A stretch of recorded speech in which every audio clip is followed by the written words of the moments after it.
বিশ্বনবী বলতেন জুমার দিন শ্রেষ্ঠ দিন, এই দিন আমার উপরে বেশি বেশি দুরূদ পড়ো। ফাইন্না সালাতাকুম মা'রুদাতুন আলাইয়া, কেননা তোমরা যে আমার উপরে দুরূদ পড়ো, আমি মরে যাওয়ার পরে এই দুরূদগুলো কে পাঠিয়েছে তার নাম, তার বাবার নাম সহ ফেরেশতারা আমার কবরে দিয়ে আসে।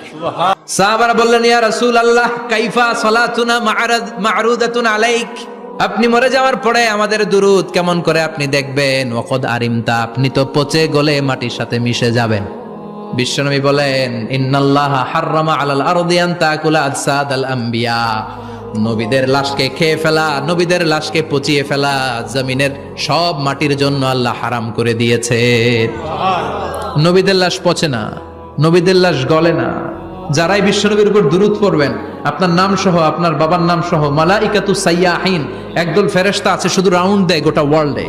কারা বিশ্বনবীর উপর দুরূদ পড়েছে, এই দুরূদ নিয়ে, এই নাম নিয়ে বিশ্বনবীর কবরে তারা পৌঁছে দেয়। চিল্লায় পড়েন আল্লাহু আকবার।